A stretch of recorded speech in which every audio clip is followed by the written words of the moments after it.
Good morning, everyone. Wow, it has been a wild week. And I was thinking about this as a topic. I know I'm supposed to be on Mondays, but my schedule has been skewed the last few weeks, few months actually. Oh, I forgot to turn off the ringer. Let's do that now before somebody calls through. There we go.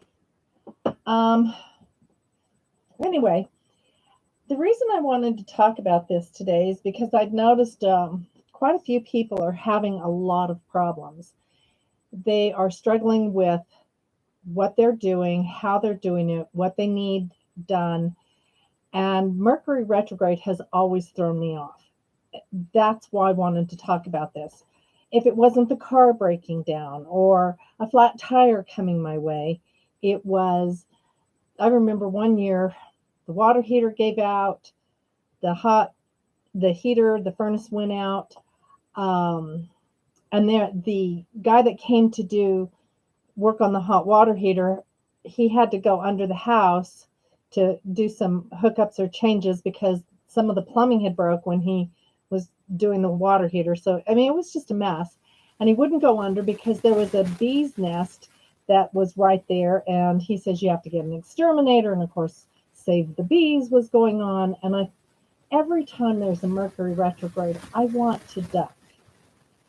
And I can tell you that I struggled with this um, gosh, for years, and I still do. My son passed away during the retrograde, and that really had brought home to me just exactly what retrogrades are about. Every time, whether it be Mercury, it just happens Mercury is always more frequent and often involves communication, because Mercury is the planet of communication, but miscommunication with people that we love and are working with, we often struggle with that catalyst. Why do we have to go? We scurry around. We're trying to get everything put together in an order so that nothing goes wrong.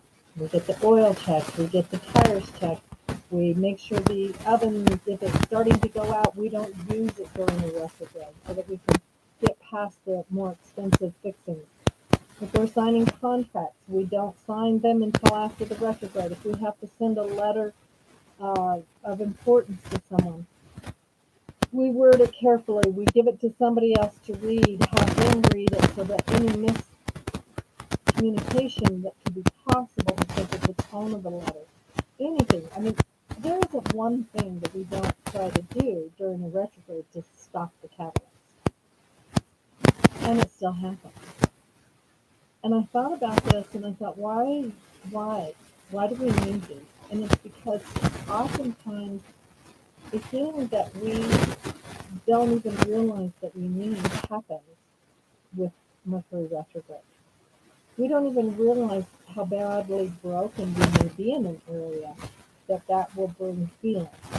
Um, the deep dive, I'm going to give my own life as an example. The deep dive that I've been on this journey for the last 4 years, recovering from my son's passing, um, really took me down into levels I didn't think I even had or I could get to. And it was the catalyst that I absolutely hate. I mean, the doctors wouldn't listen to me. Everything that I said, they told me to shut up. They kept asking me, how much did your son drink? I said, my son does not drink. They said, how do you know? And I'm like, you think I don't know what a drunk looks like? I mean, there's a lot of things we can hide. The alcoholism is not one of them. No matter what people say or do, the family always knows. But they told me I didn't know. And I said, well, of course I know. And they didn't check the blood work. And if they'd have checked the blood work, they would have seen that he didn't have a damaged liver that would bring on a reason for him. There was no cirrhosis. There was no reason to think that he didn't have alcohol in his system. So with that being said, it really took me by surprise, and I thought, why do these things happen? And it's because we're not facing some of our truths that we need to face, that we're broken, that there's an element in our life that somebody came along and this life, past life, future life, any life at all, something disconnected within us. And our goal to reach higher consciousness is to heal those broken tidbits, those areas that the miscommunication goes and the wires are crossed, and it shows us just where we're struggling. And if we cannot blame other people for that, like I wanted to blame, of course I wanted to blame the doctors, they didn't listen to me. If we can own the fact that there was something in it for us to learn and step back from that and be accountable for where we are at with it, then we go through it on an easier level.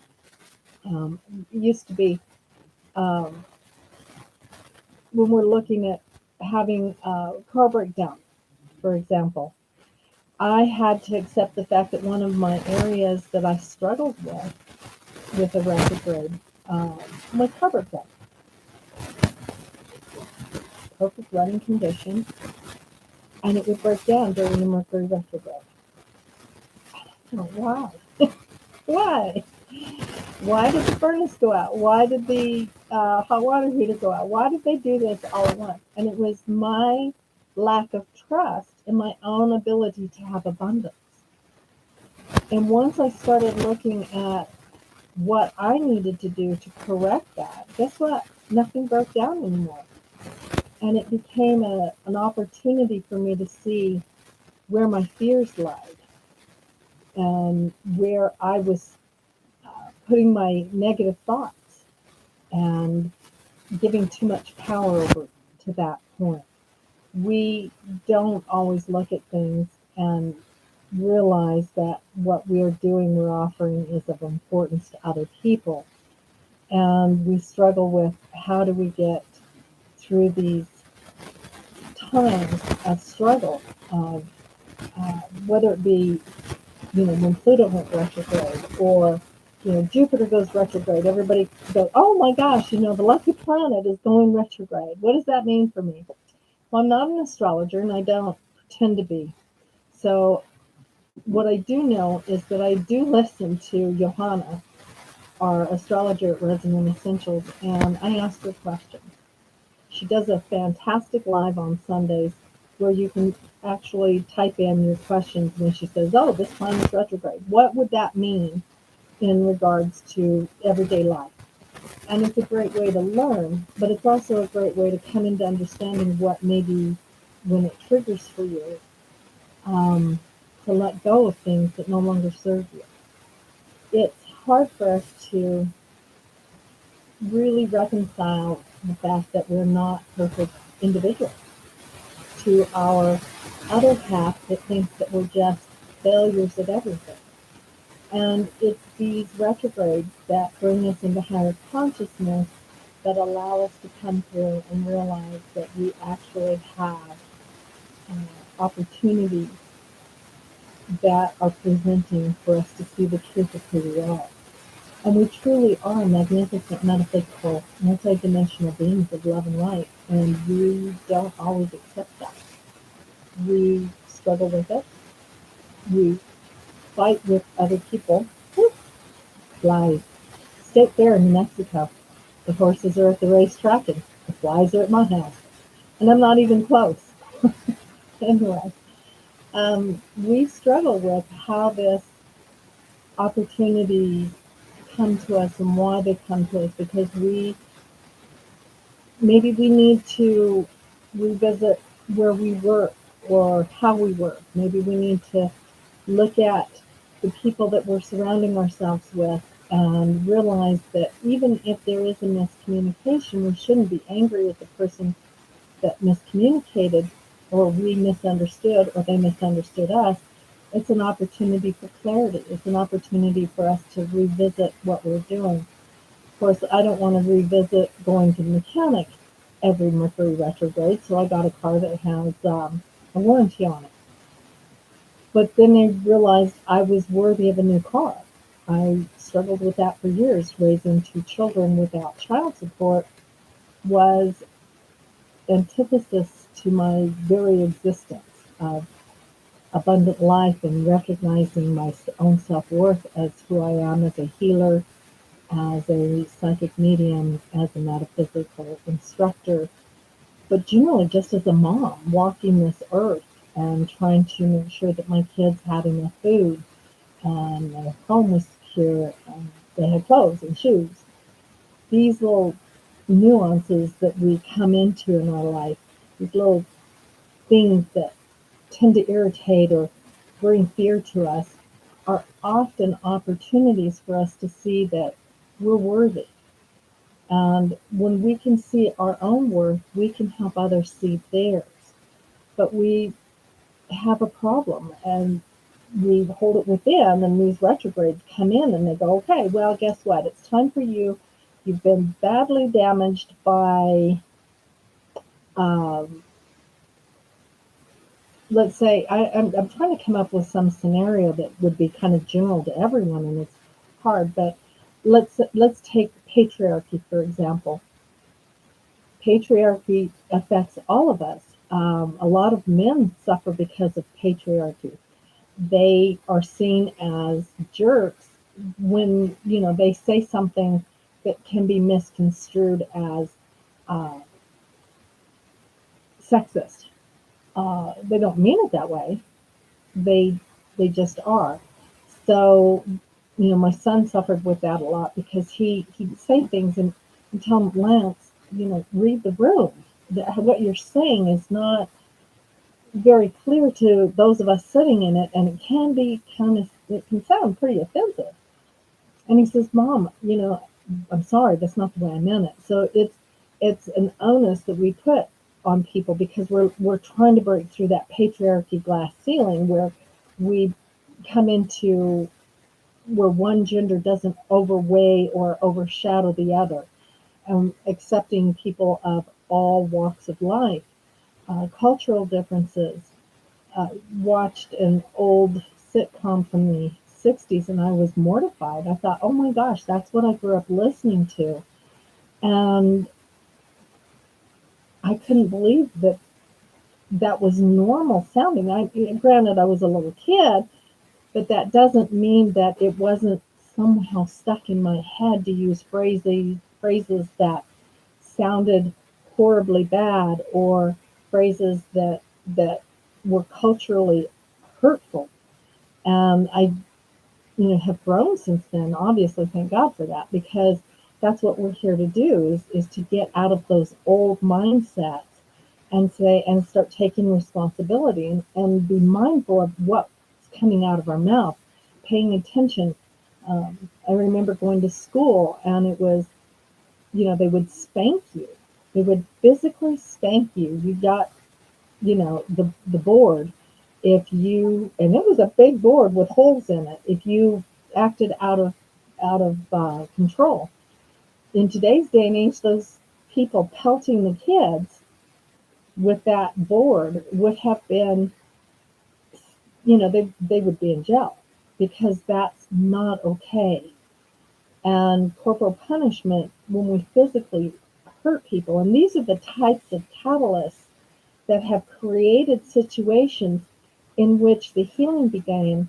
And it all starts with a retrograde planet. It starts like with Mercury retrograde. A kid says something in school and he's taken out of the class and he's hands against the wall and he's getting swats with a board with holes in it.